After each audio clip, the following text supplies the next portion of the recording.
Hi, and welcome to the Doctoring Duo podcast and YouTube channel, the only podcast where we bring you real feedback about medical school with no scripts and all just live takes. My name is Eleni. I'm an MS1 at Penn State College of Medicine. Hi, my name's Noah, and I'm a first-year medical student at the Mayo Clinic Alex School of Medicine. Awesome. And today we're here to talk to you guys a little bit about the first week of medical school, kind of how you might feel overwhelmed, the people you might meet, and how orientation and things might look. Real honest opinions, no filters, just us saying what we think and what our real experiences are, because we want you guys to be prepared for when you enter medical school. Before we start, just a very quick disclaimer. I am a student at Penn State. I do not speak on behalf of Penn State or the Penn State College of Medicine. I'm an independent actor, and all views are my own. Yeah, I also want to echo what Eleni said. I am just a student of Mayo Clinic Alex School of Medicine, and in no way, shape, or form am I speaking for my institution. Awesome. Thanks for joining us, and let's get started. All right, so looks like I'm up first. So a little bit about my first week. So Penn State was interesting, where we actually had two kind of transition weeks. So we first had an orientation week, where, as you can see in this middle picture, for those of us on the podcast, it's just a photo of a lecture hall with a lot of students sitting side by side. It's one of the first orientations that they had in person in several years, actually, since COVID. And it was a really great experience. A lot of different presentations, which were kind of scattered throughout the day and covered a wide variety of topics. I think we got one on Title IX, we got one on branding, we got one on security. There was a lot of different things that kind of set us up and got us ready to enter med school. On the right, for those on the podcast, is a photo of the iconic Nittany Lion that was in front of the Children's Hospital entrance. We were given a tour of the hospital since when we interviewed for medical school. We were not able to go to a second look day in person. So we'd never been inside the hospital up until this point. So I had to take a picture of him. He just looks so cute. And I think that was one of the really nice things about first week was that it was a lot of school spirit. Like we learned like the "We Are Penn State" chant. We got to meet a lot of people. It was very much a we are a community, and we're really pushing for that. So another really cool part about the first couple of weeks. So our first week was orientation with a lot of like base presentations, and the second part of our first week was transition to medical school. And so for us, that's an actual full week-long course where we're given an exam at the end. And in the far left picture, for those on the podcast, it's a PowerPoint slide that says, "Name that burger." And it's differentiating between a Bob's Big Boy burger and a Big Mac. And caught up a lot of people because we were asked to identify the Bob's Big Boy first. And a lot of people said, "No, that's a Big Mac." And then we had to kind of dissect, okay, why is it not? What's different in the picture? And how can we as physicians kind of not just look at pictures of burgers, but also kind of say, hey, how can I notice details? So that was really cool. We also had our white coat ceremony at the end of our second week, which was great. Friends, family all came up to see us receive the white coat and recite the Hippocratic Oath. And there's some photos from that later on in the video. These photos, three of them are actually not from the first week, but they're from the first week. So I'm going to put them in because I think this is the kind of fun stuff a lot of people's medical schools incorporate. So I got to sign up for an emergency medicine skills workshop. And as you can see, we get to do a lot of awesome things. So first and foremost, we did an intraosseous injection. So we learned how to do that with a little bone gun there. And then we also learned how to intubate people, which is the third photo. And then on the far right, we also learned how to put IVs in. So that was really, really exciting and just something that I really enjoyed learning how to do. Awesome. So Noah, it's your turn. Let me know when you want me to change the slide. Yeah, sure, will do. So for those on the podcast, I have some pictures of myself on the far left and with each of my parents in the next two pictures. I was great. I was very fortunate to have both of my parents here with me for my first week. And one of the points I really wanted to echo home is that if you Oh, are fortunate enough, no, yeah, you're fine. If you are fortunate enough to have family or friends come visit you or spend some time with you during your first week, definitely take that time. uh, Eleni spoke about the whirlwind of first week and orientation. It's a lot. Having people who are there in your corner is really important. um, I don't have like we don't have a mascot like Eleni does, so a little bit jealous there. You'll hear me be salty about her white coat. We don't have white coats at Mayo either. So, but yeah, the first week is really just about a lot of policies, a lot of orientation, and it's a bunch of people and emails that you're probably not going to remember. So just take comfort in the fact that you don't have content to worry about yet. Enjoy getting to know your classmates. These are the people who you're going to spend the next 4 years of your life with. Um, it's truly been a blessing. It's been an awesome time, but it's definitely a lot. So we can move on to the next slide. Yeah, so for the people who are on just the podcast and can't see the pictures, on the far left is a picture of me sitting next to the Mayo brothers right in front of the clinic. Um, there's a lot of interesting history with the Mayo brothers. They came together with a nun actually, and they established a clinic in Minnesota after a tornado. So I have a picture of them, which is like really cool. Or statues, I'm more likely. And then on the far right, you have a picture of me fully dressed up in suit. We call it Mayo wear here, where you have the full suit, you have the tie. Obviously, we're recording this. We're still a little bit far into the pandemic, so we're still masking in hospital settings. So I have my mask on. Seeing everybody dressed up is actually really cool. I didn't think I would like the suits, but I love my suit. I think it's super nice to be able to go in. You look your best, you feel your best. You can go in and talk to patients, and I think it really just adds an air of professionalism to the whole environment, which is sort of what Mayo is known for. Yeah, and And I think, sorry to interject, but I think a good tip for a lot of incoming students is do actually bring, business wear, because we also had to dress up, and we have to dress up even under our white coats, but we had to dress up for ID pictures and that kind of thing. So if you don't have a suit or a nice dress or something like that, run out and get one, because even if you're not going to Mayo, you will sorely regret not having 2 or 3 outfits. Please continue, Noah. yeah, like piggyback off that, even if you don't go to Mayo, I think it is useful to have 2 or 3 suits. From interview season, hopefully you guys have at least one. All of our interviews were virtual, so you might not you might not have had the full getup, but I just made the investment then, and it's paid off well. I think having a couple of sharp looking suits goes a long way, whether you're at Mayo or not. Yes. And we'll talk more about interviews in another episode when it gets closer to interview season.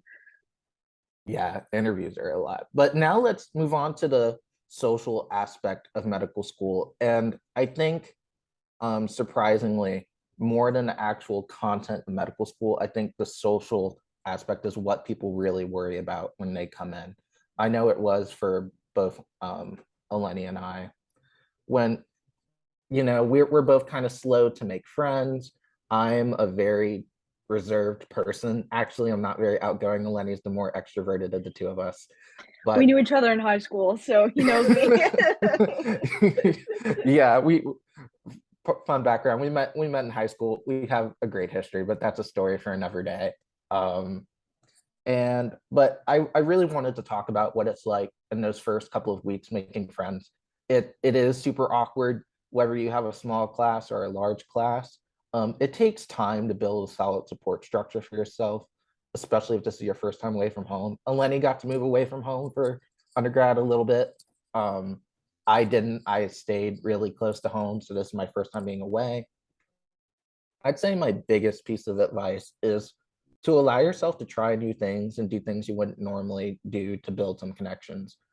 So, for example, I went hiking. On the far left picture for those on podcast, I have a picture of me and some friends. From left to right, you see Abdullah, then you see me, then you see Barbara, then you see Sam. And it was just a really nice way for me to get to know some people in my class on a deeper level and do something fun that I'd never done before. Um, and also, it'll make people more willing to hang out with you for activities that you like to do if you're willing to, you know, do something outside of your comfort zone. And then as you progress through your studies, you'll build friendships through small groups, most likely. And then pictured here on the far right for people who are just on the podcast, this is a picture of me and my small group right after our first physical exam skills session. We're all dressed up. You see us in the suits. We have our stethoscopes. It's a really nice picture, and it was a really cool first day. Um, and I think it's a really great way to make friends in your small study groups or your clinical skill sessions.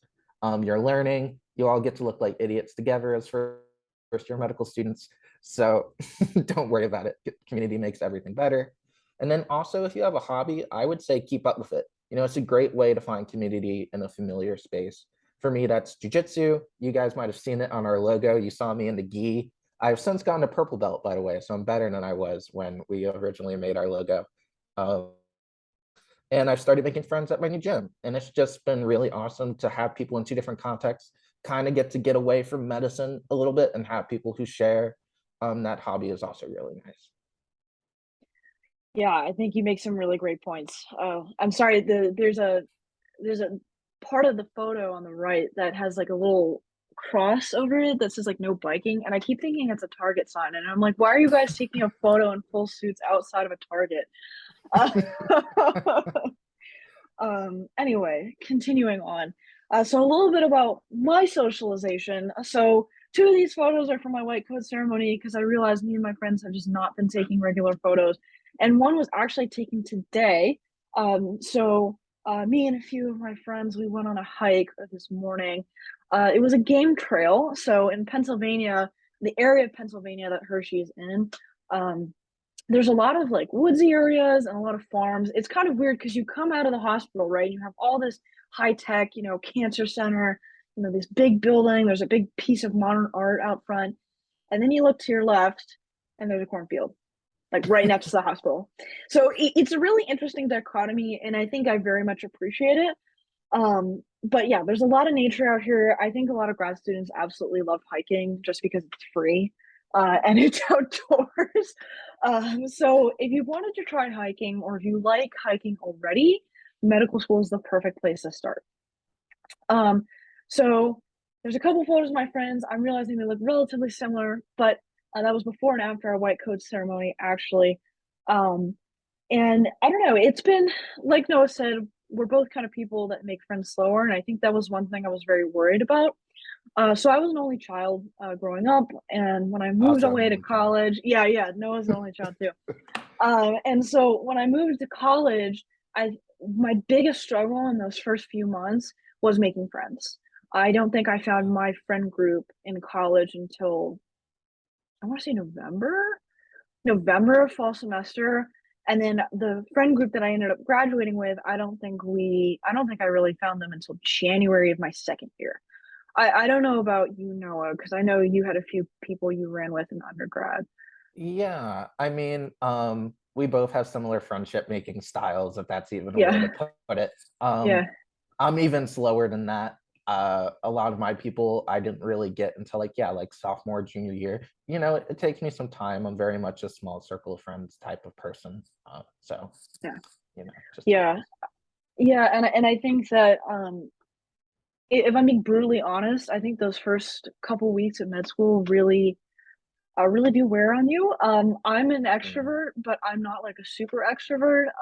I don't really enjoy like bar crawls or like that kind of thing. And so a lot of people were going out and doing that, and a lot of people were kind of like finding groups very quickly.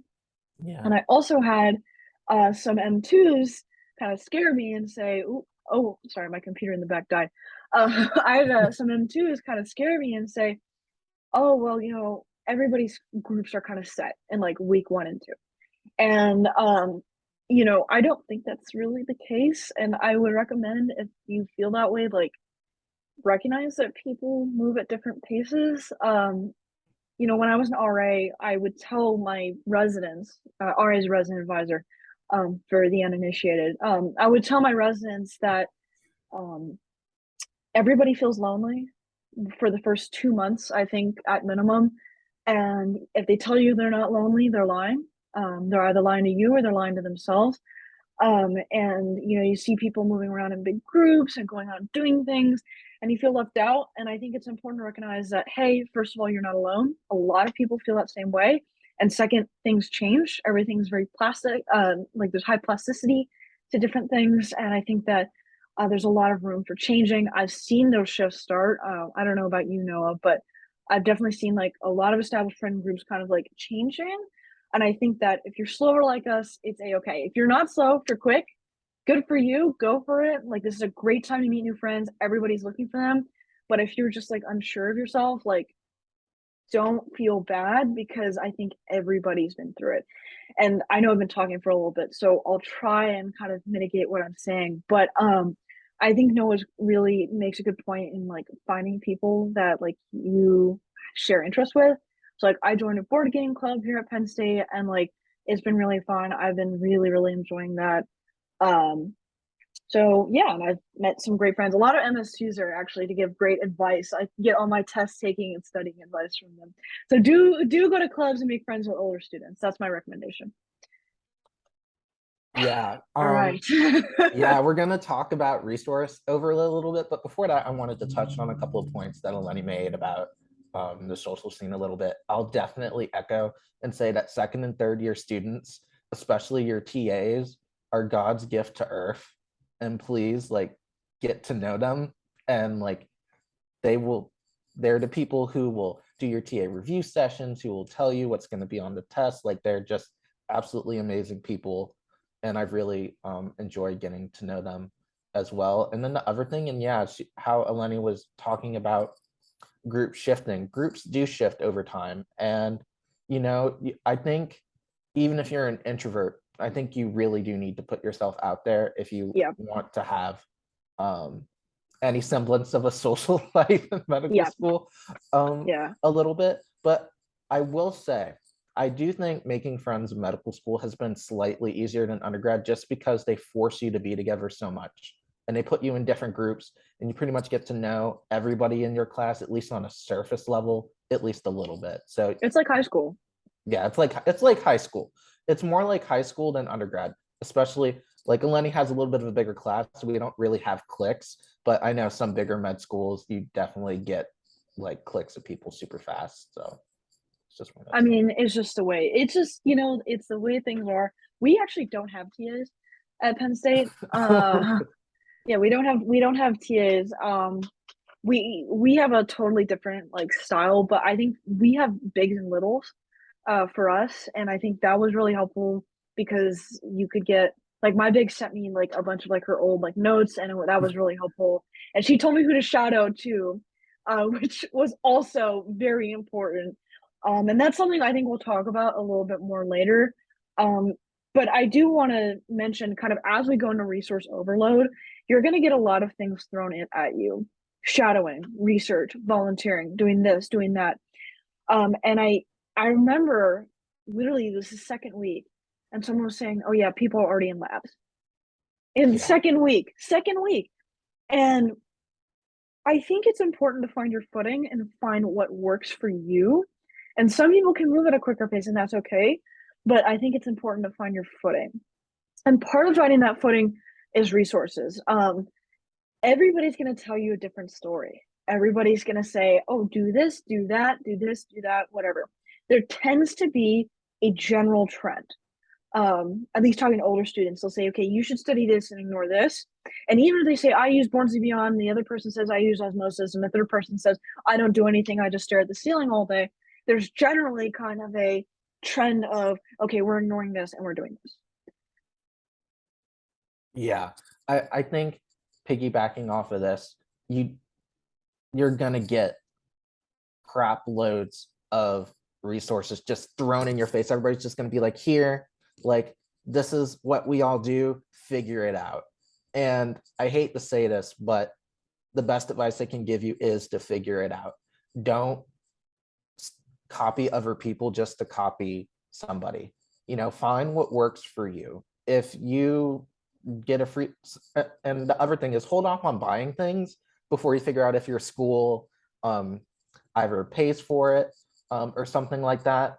Sometimes they have like subscription packages at discounted prices or whatever like that. So look into those options before you go and buy a particular resource that a second or third year tells you is absolutely indispensable. Um, and I would trial it out, see if it works for your learning style and how it meshes with you. And like say Pixarize, for example. I think Pixarize is great for certain things, like say like chromosomal abnormalities. I still remember cru de Chat syndrome as cry at a cat because there's a cat in a hive and it's on chromosome 5. Like that's just, it was useful in that instance. But say like a biochemical pathway. To me, I don't need a dragon to remind me of some enzyme. I'm just like, just memorize the enzyme. Like it's too many steps for me to go there. But some people like that. And and that's okay. And just because I wasn't successful with Pixar doesn't mean you won't. And just because I was successful with Boards and Beyond doesn't mean that you will. Um, some other tips I would say is that you know there's your classmates are all going to have a different studying style, and don't bother to compare yourself to what other people are doing. You can only focus on you, and at the end of the day it's you who's taking that exam, not your classmate. So do what works for you and don't worry about anybody else. You can always get advice and see what people are doing, but don't have some existential crisis because you didn't do 500 donkey cards today. Yeah, and also kind of, what's interesting about this is I had actually never heard of Pixarize before this conversation, and I think that just gives perspective to like the breadth of how many different things that you can do. So my school, it actually pays for osmosis. A lot of people like osmosis. I don't really like it. I prefer Boards and Beyond, and I've like realized that because I've tried them, and I've had a lot of students swear by osmosis. I have had a lot more though swear by Boards and Beyond. I feel like Boards and Beyond is kind of something that most everybody says is pretty good. I like it. It's lecture style. I think that it kind of gives a punch to a lot of the lectures because I don't know how it is for you guys at Mayo, but our lectures are given by a lot of like, especially for scientific principles of medicine, which is like biochem, like genetics and that kind of thing. It's given by PhDs and not MDs because it's like their research, and so they Yeah. go really in detail, like the TNF cascade and EIF4, like MRA binding proteins. So it goes really in depth, and I think that Born to Beyond is really punchy. It just says, "This is a concept. I'm explaining it," and I think he explains it very, very well. And it only has the high yield information, and really, that high yield information is what you're going to need for the boards and also for your exams. So Penn State is unique in that we have essay exams. I know that is not like that in majority of places, but the way we're tested is understanding concepts and then being able to kind of place them in a clinical setting. And that's something that you're going to be asked to do in residency and boards and kind of into your career. So just kind of think about that. How am I clinically correlating things? I do highly recommend Anki. I think that's something that everybody kind of universally recommends. That being said, I have met a few people that don't use it. So if flashcards is not your thing, don't have to feel like you need to do Anki because it's time consuming. I have 300 cards right now. I've been ignoring all day. Um, so just kind of pick and choose. I recommend you experiment with it though. Also, a lot of older students will be able to provide you with like hints. So Amboss, like how to, use the free Amboss articles, um, how to get access to certain things. They'll pass down information to you.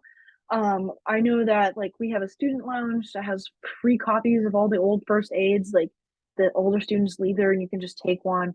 So really listen to them.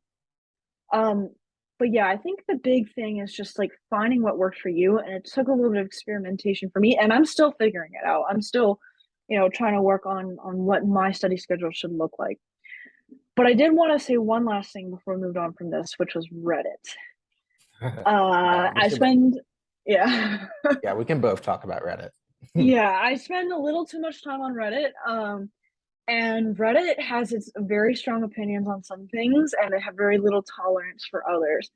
And I think that we as medical students and as pre-meds for sure, we went to SDN and Reddit, right? Because we wanted that information. Yeah. And I think that you have to understand that it has a certain bias and that sometimes people are a little extreme on there. It's like, if you're feeling lonely, don't go look up feeling lonely in medical school on Reddit because you're going to Yeah. feel worse. If you're feeling like you're failing, don't look up I'm failing medical school Reddit because you're going to feel worse. I think that when things are going bad, people are going to complain, and when things are going good, people aren't going to say it. So, keep that in mind. Like, use it for recommending like study resources and like how to do things. It was helpful for me to get the On King deck and how to use like Anki extensions, but don't turn to it for personal advice because nobody can tell you what you need to do. You have to figure it out yourself. Yeah, and just some general advice, and I'm sorry I have to say the trope, but really, medicine is lifelong self-directed learning. That's what it is. And if you can't put together what resources people give you and streamline it into something that you do that works for you, you're going to have a very tough time. That's what you do in clinical medicine. You have all this information, and now you have to narrow it down to a diagnosis. You have to find what's relevant. And that's the same thing here. So I think what we're really echoing, what we're trying to tell you here is, don't let it get too crazy. Find two or things that work for you and like set it at that. In fact, I would set a maximum. Don't use more than 3 third-party resources. Like, that's it. You don't need to do 4 or 5. It's too much. And also, you don't need to do every third-party resource under the sun. One, you don't have the time. 2, you're not going to remember everything. I don't care what somebody tells you. I'm not memorizing all 31 types of collagen in the human body. Okay. I have a professor here who does.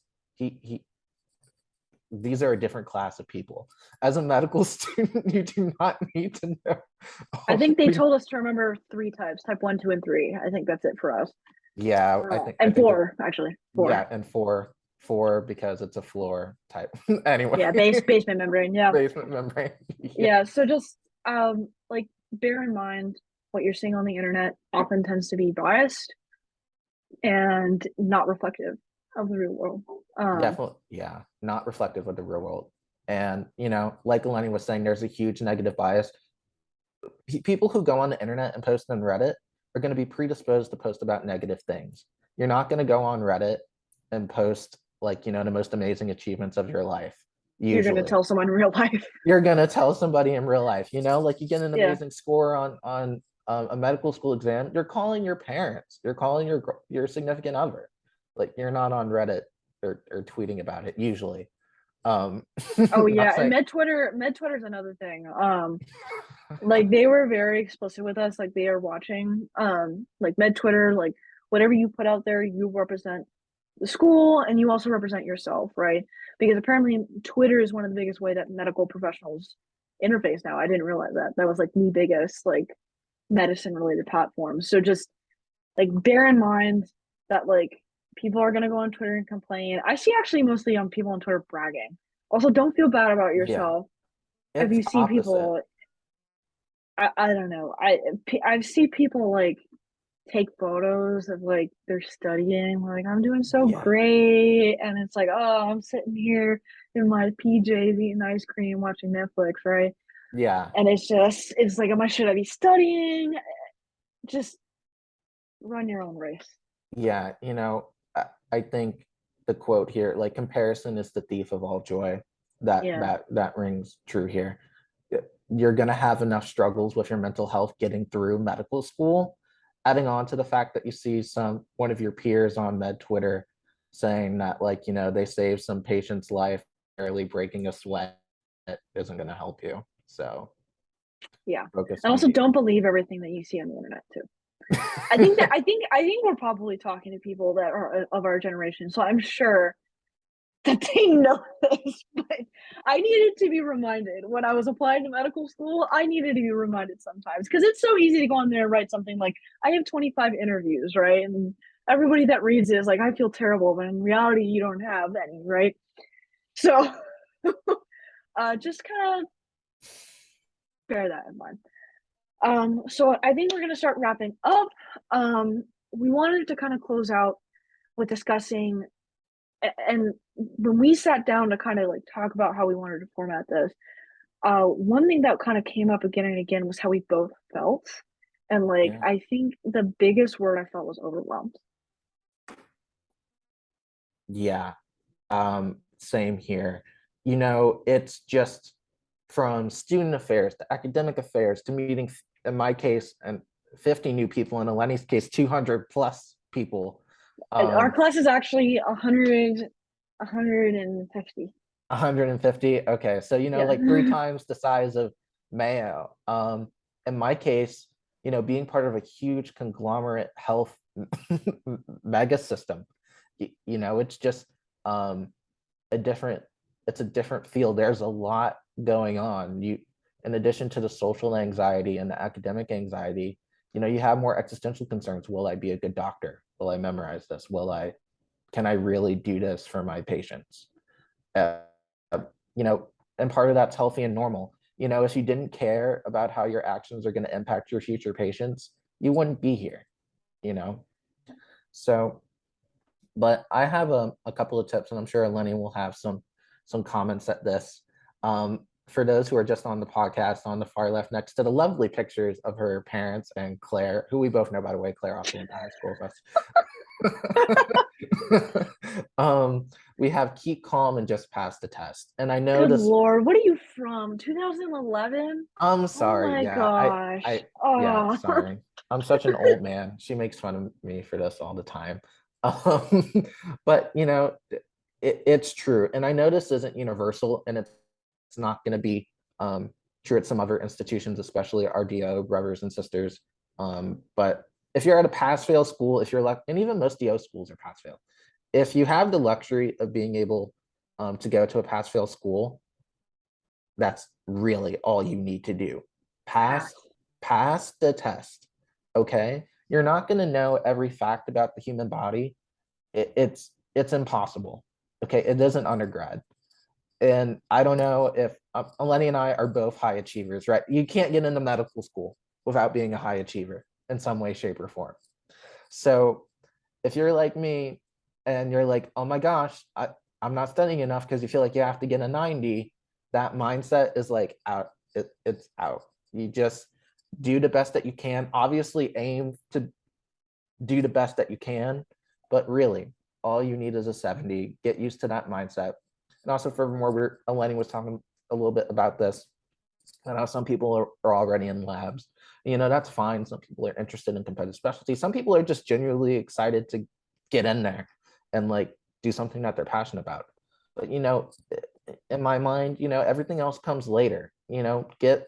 Get settled, get into your academic groove, pass your first couple of classes, and then everything else will come. I'm a big proponent personally of taking the first few months of medical school to get adjusted. Even if you're interested in a competitive specialty, whether you start doing glioblastoma research, if you're a future neurosurgeon in your 6 month of medical school versus your 3rd month of medical school, in my mind, isn't going to make that much of a difference. And it's just better for your sanity.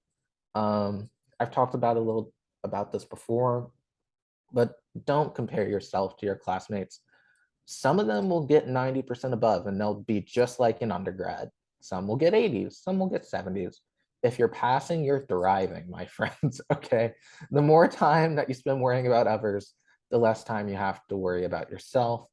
I know one topic that some people kind of get concerned about is how much time should I spend studying in the first couple of years of med school during the preclinical phase.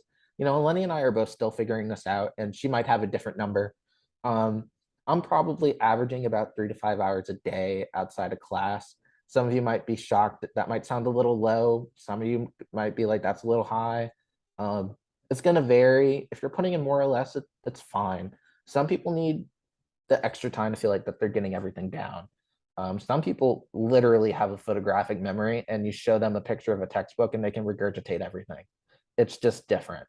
It's not worth it to lose sleep over something because it seems like this person has time for all their hobbies and you're sitting in a dark room looking at looking at Anki cards.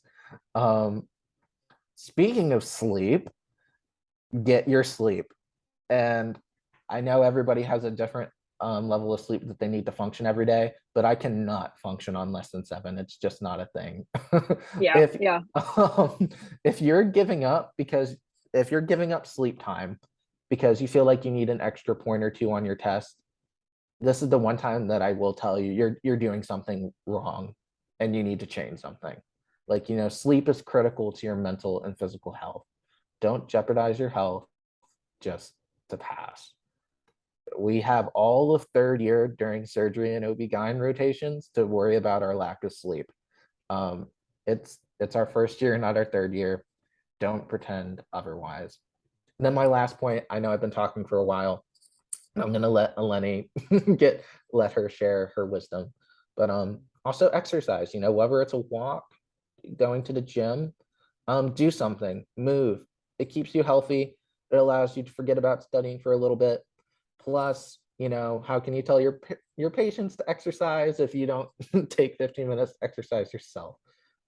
So again, it doesn't have to be much. I would just try and do something. If that's walking to class, it is what it is. You're busy. But that being said, rest days are important too. You know your body. I don't know your body. So, do what you're comfortable with. Rest days are important too, but I think in general, it's very important to get some form of movement in. Yeah, I think those are all great points. And kind of circling back to what Noah said originally is just pass the test. And this is something that I'm really struggling with, and something that I talked with the older students about is like how to let go. Um, and I don't know about you, Noah, but the way I studied in undergrad was crazy. I would take every lecture and I would make handwritten study guides. So I would reword basically every point that I wrote in my notes in my own words and handwrite it. And I was studying for an exam, and I here in medical school, and I realized it had taken me 5 hours to do 4 lectures. And we had, I think I counted 33 lectures total in about 2.5 weeks, which is the amount volume of content. And I sat there and I said, this is not sustainable. And so I had to kind of sit back and reevaluate. And I talked to a lot of the older students. My realization is that it's a lot about gaming the system. It's about maximizing what you can know that's relevant to the test and minimizing the amount of time that you have to put it in your head because there's just so much content. And I'm still figuring it out. But I think, Noah's right. And I said this in undergrad as well, which is if you're pulling things like all-nighters, if you're sleeping under like 4 hours a night, you're doing something wrong. Right? Time to step back and reevaluate and say, okay, why am I doing this much? Like, what's going on? Am I like playing World of Warcraft in the middle of it and like getting really distracted and then saying, oh my God, I need to do all my work and studying till 5 a.m.? Or is it just you have too much to do? Like, what's going on? Because burnout is real, and it's not sustainable because it's going to be like this. It's going to get worse and worse and worse. There's more and more and more and more content. They add anatomy lab, they add all sorts of stuff. We actually don't have the same type of grade system as Mayo does, I don't think.